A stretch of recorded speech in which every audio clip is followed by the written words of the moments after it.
Welcome to the Cavalier Sports Report. I'm your host, Mac Moore. Today, we come to you from the brand new men's baseball locker room, and today we have with us a special guest, Daniel Heflin, former Cavalier baseball player and current member of the athletics department at Florida Atlantic University. Daniel, thanks for joining us today. Thank you for having me. Could you tell us the position you have at Florida Atlantic and what your roles are there? My current position is a director of the ALM Scholarship Fund at Florida Atlantic University, and what that is the annual fund is our annual fundraising arm for student-athlete scholarships and academic support. I oversee that area, which is I have a couple people that work with me, or my teammates there, and what we do is we raise money annually for student-athlete scholarships and academic support for over 450 student-athletes that attend Florida Atlantic University. All right. And you've been doing sports administration for a while now. What originally got you into this line of work? Well, sports has always been part of my life.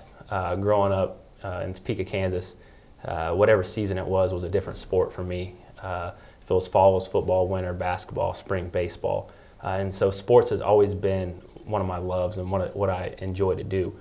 When I finished my college baseball career, I knew I wanted to stay in some type of the college realm or the professional realm.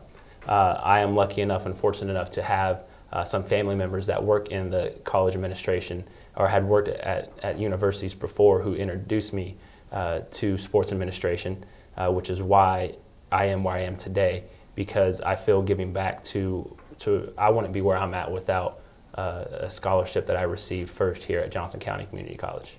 And you played for the Cavaliers in 03-04. As you see now, we have this new locker room. What was it like in the locker room back in those days, the good old days? Well, this was not around when I was here, to say the least. But some of the facilities they had still when I was a student athlete here, we had half a locker room. I think we shared it with the men's track team. And to come back and to see some of the upgraded facilities they have, not only on the baseball field, but in the locker room. This day and age, as everybody knows, college athletics is a facilities arms race. You want the biggest and the best, and Johnson County has never been second to none, in my opinion.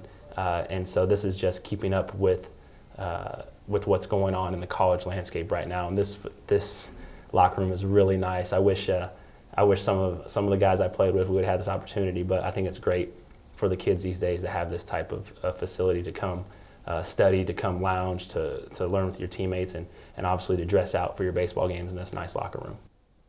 I assume you've been down to the new fields, checking that out. How'd you like the look of those fields? Carl was telling me that first base was a little bit higher than third base, and back when we played, and so it's great to see the steadily improvement. They had lights. We never had the opportunity to play at night when I was a student athlete here. And just the opportunities that it gives the kids that choose to come to Johnson County to pursue their education while also participating in intercollegiate athletics. It gives them, a second-to-none opportunity to compete at the highest level, get your AA degree and go on to a four-year university here. And when I pulled up and I saw that brand new baseball field and that brand new turf and scoreboard, and it made me proud, really. It made me proud to know what we had when we were here, and we made the most of it, but now to see the change in the times, and that Johnson County is second to none when it comes to intercollegiate athletics and the type of facilities that they provide for their student athletes. What is your favorite memory from your playing days? That's a tough question, because I have a lot of favorite memories. One of the things that embodies intercollegiate athletics, or college athletics specifically, is I still keep in contact with a lot of the guys that I came here to play with almost 10 years ago. And I just talked to a couple of my buddies the other day. But as far as sports specific, our freshman year, we played in the Jayhawk Regional. And we had to go to the west side, or to the Western Conference side of the Jayhawk Conference, and play against Hutchinson Community College in Hutch, Kansas. We were, I believe, the seventh ranked team, and they were the second. And how the format was set up was we had to win 2 out of 3 games so they can go on to the regional in Wichita, Kansas, at Lawrence Dumont. And they came in and they had some high credibility, and we came in as kind of the underdog. We had a good split between freshmen and sophomores that played. had great camaraderie, and we went in there and we beat Hutch. We beat them twice on their home field to go on to Lawrence Dumont the following weekend to play for the Region 6 tournament. One of the big reasons that was one of my favorite memories was because, we faced some adversity and we were able to overcome it. There's not a single one of those guys that didn't think we were going to win that series going into it. We went down to Hutch on their home field and beat them 2 games in a row, and they had some pretty good ball players on their team. Another memory that's always going to remember are many of our road trips in the vans and in the 16-passenger vans with our coaches, and that's really where you build that brothership and that leadership. And it's crazy because intercollegiate athletics and college athletics is kind of a microcosm of society. You meet with guys and you form bonds with guys that are a different race or from a different background, different upbringing. And so it really is a microcosm of society because you learn how to interact with different people. And like I said, there's still tons of people, or a ton of the guys that I still stay in contact with regularly. Ryan Towsley, Truman Merrick, those are the guys that came in with me that I still keep in very good contact with. So, and Johnson County gave me that ability to do that and gave me, I believe, a step ahead once you got out into your career as being a student athlete. How would you describe the jump from being at Johnson County to going to a 4-year institution? How was that leap for you? That leap, I wouldn't say was seamless, but it was made easier and made possible because I attended Johnson County, both on the academic side and on the athletic side. Academically, the academics that you have here is second to none. And I was able to take my experiences here from the classroom and apply them to the 4-year universities that I attended prior to leaving Johnson County. So academically, it's again, I believe, second to none. And we used to call it the Harvard of the JUCOs because it was tough, and just because you're a student athlete, the professors, they didn't give you a pass or didn't give you a way by, and which is, I believe, how it should be. You're a student first and athlete second. And sometimes we didn't always think about that, but it made us, I believe, better students and in the classroom. And as far as the athletic wise, I believe the Kansas Junior College is one of the tops in the country.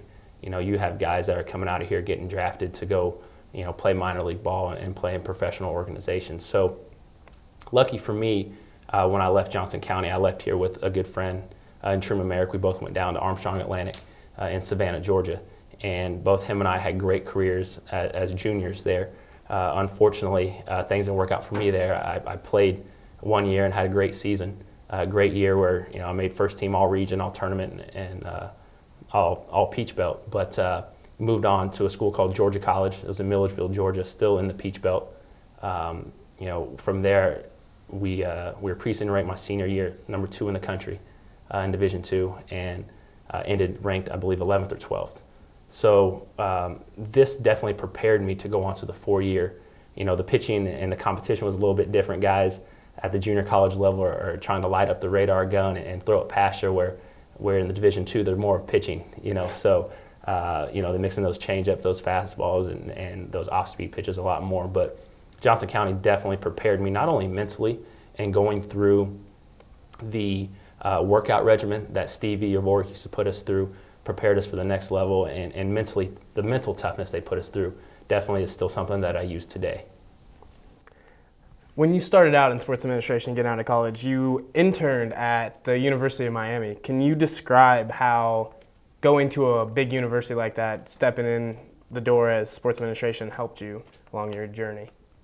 Yeah, absolutely. My time at University of Miami is probably one of the best times I've had. I'm originally from this area, the Kansas area, and never been to South Florida before. And all of a sudden, I find myself driving to South Florida to intern at the the University of Miami. It was, when I was a student athlete, I honestly did not know how my college scholarship was being A, funded, or B, paid for.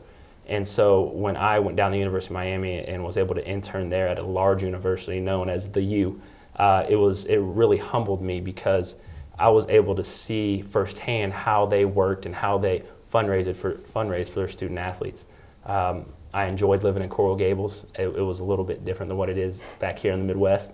But it gave me my start in my career.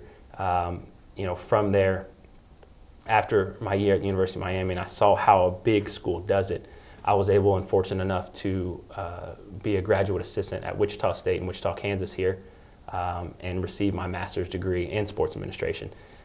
The sports administration field has grown so much.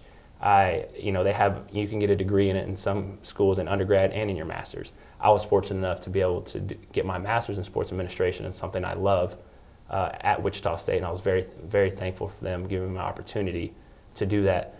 So as far as working from the University of Miami, from a big school, and then going to a little bit of a smaller shop, I was able to reap the benefits of seeing how a big school operates and their development / fundraising offices, to then go into a smaller school with a smaller staff at Wichita State, but still then being able to have that.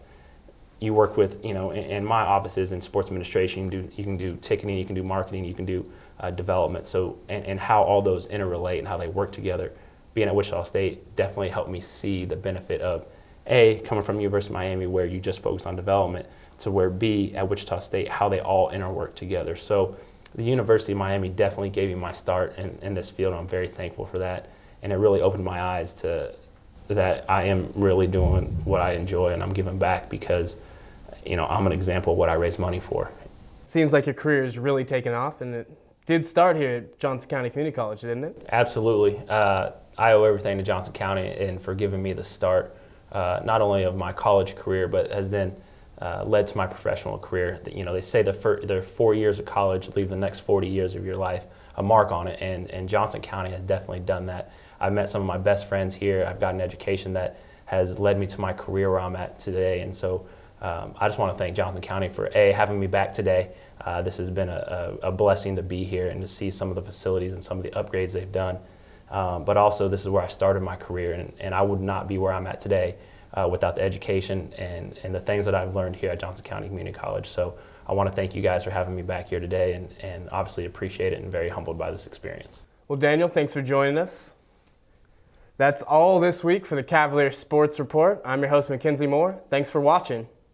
Thanks for coming out today. It's great. We appreciate it. Really appreciate you having me back. This is really nice. You guys I think it's amazing. Yeah, it's very nice. Like the wood. Yeah.